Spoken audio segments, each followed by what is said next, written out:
He killed 13 people, assaulted dozens more, and for 14 months nobody knew what he looked like. His name was Richard Ramirez, and the city he hunted never slept again. The summer of 1985. Los Angeles, 5 million people.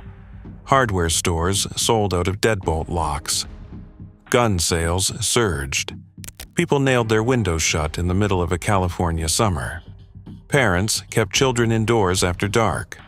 An entire city changed how it lived because of one man. And what made it truly terrifying, there was nothing specific to be afraid of. No pattern, no type, no warning. He came through any window, any door, any night. Anyone could be next. This is Richard Ramirez's story, and the one detail that almost let him walk away forever.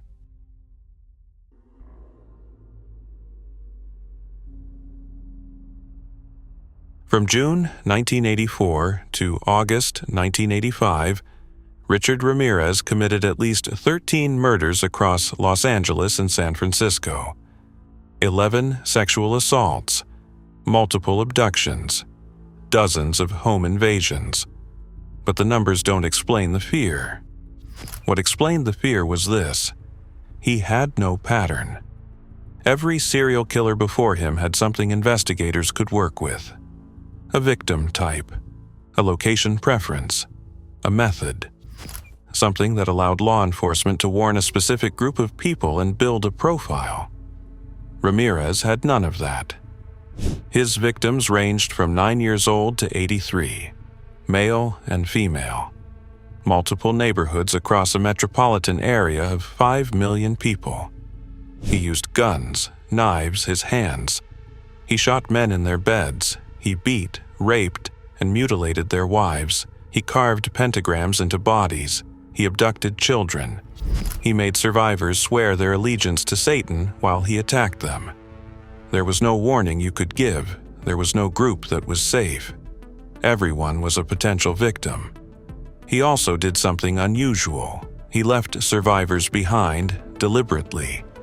He would attack and then leave witnesses alive. Those survivors would eventually be the reason he was caught, but that comes later. In August 1985, under pressure from law enforcement closing in, he simply stopped, packed up and moved 400 miles north to San Francisco, picked a new city, started again. One man, two cities, an entire state living in fear. Los Angeles for over a year and San Francisco only at the very end. To understand how Richard Ramirez became this, you must go back to El Paso, Texas, and to a cousin who came home from Vietnam with photographs.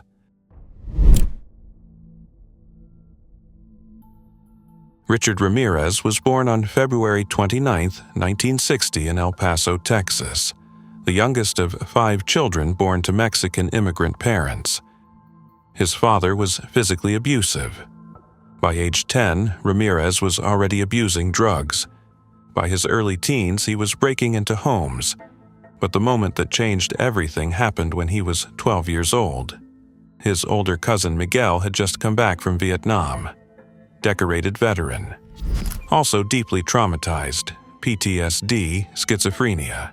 A man the war had hollowed out and filled with something else entirely. Miguel showed his 12-year-old cousin photographs from the war.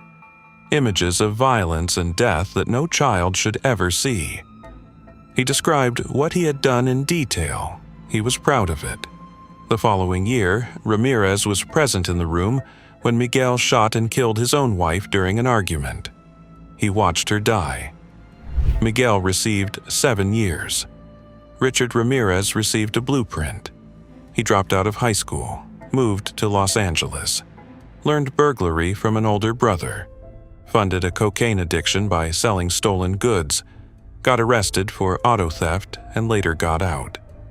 In his early 20s, he discovered Satanism. In recorded prison tapes, he later said, "Satan is a stabilizing force in my life. It gives me a reason to be."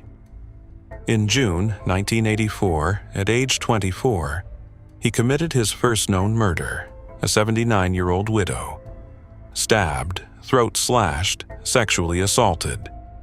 Then he disappeared for 8 months. Nobody knows why. In March 1985, he came back. And this time, he didn't stop. Over the next 5 months, body after body appeared across Los Angeles. A newspaper named him the Night Stalker. The name stuck.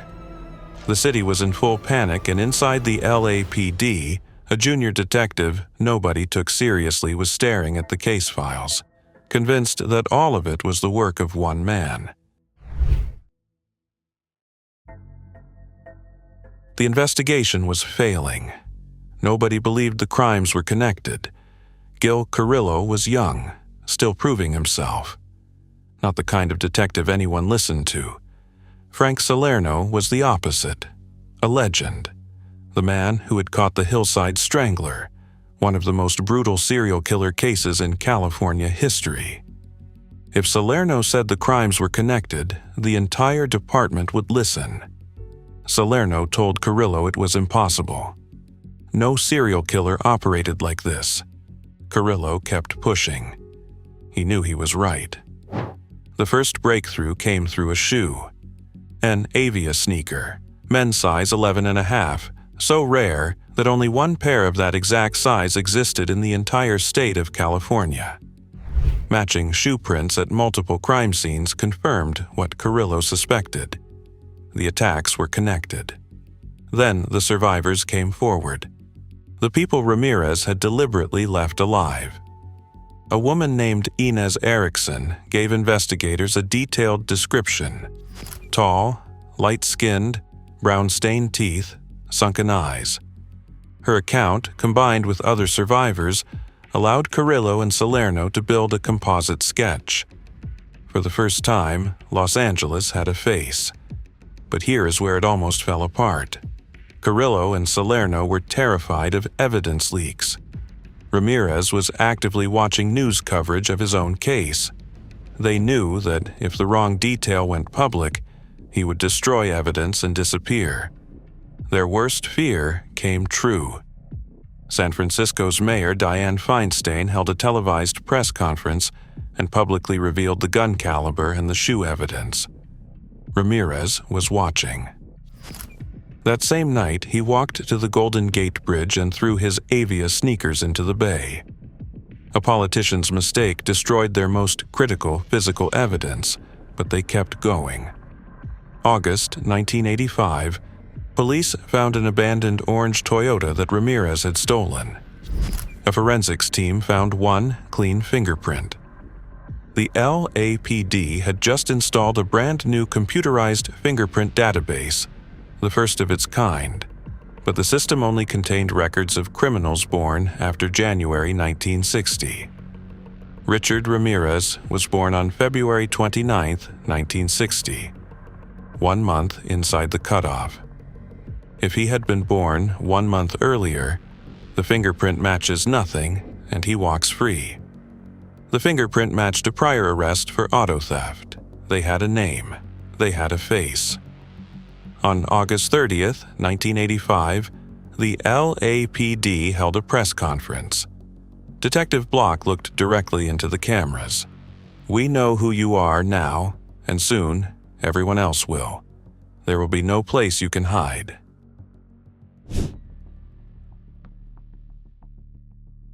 Ramirez had no idea his face was everywhere. He had been traveling, visiting relatives in Arizona, completely unaware that California had been plastered with his photo for 24 hours. On August 31st, 1985, he walked into a convenience store in East Los Angeles. He reached for a newspaper. He looked down at the front page. His own face looked back at him. He then began to run. 7 police cars and a helicopter followed, but the police didn't catch him. The neighborhood did. Ramirez tried to carjack a woman getting into her vehicle. She recognized him immediately. She screamed, "It's the killer! The killer!" Her husband attacked him with a metal gate post. Neighbors poured into the street. At least 4 people grabbed him. They beat him with a steel rod until police arrived. The most feared killer in California was stopped not by law enforcement, but by the community he had terrorized. The trial that followed was a circus. He drew pentagrams on his palm and flashed them at cameras. He blew kisses to female fans in the gallery. Women sent him marriage proposals on death row. One visited him over 700 times and married him in prison. In September 1989, convicted of 13 murders and 67 felonies. Sentenced to death 19 times. His response: big deal. Death always went with the territory. He never got his execution. He died on death row in 2013 of cancer, age 53, while the families of his victims waited decades for a closure that never came.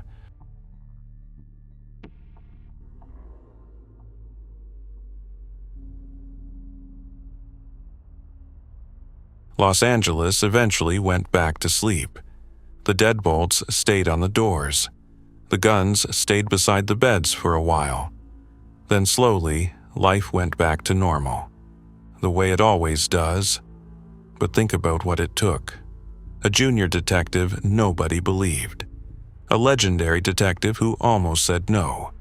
Survivors that a killer deliberately left alive. A politician who accidentally destroyed the best evidence. And a birth date that fell 1 month inside the cutoff of a brand new database. Remove any one of those, he keeps going. By 24, his first murder.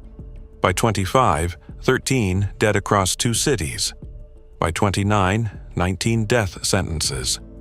By 53, dead in a prison hospital, never executed. The city he terrorized long since moved on. The Night Stalker case permanently changed how law enforcement agencies share information across jurisdictions. The fingerprint database that caught him became the model for systems used across the country today. And Carrillo, the rookie nobody believed, had solved the largest manhunt in California history alongside the legend who almost said no. He made Los Angeles safer by forcing the system to fix itself.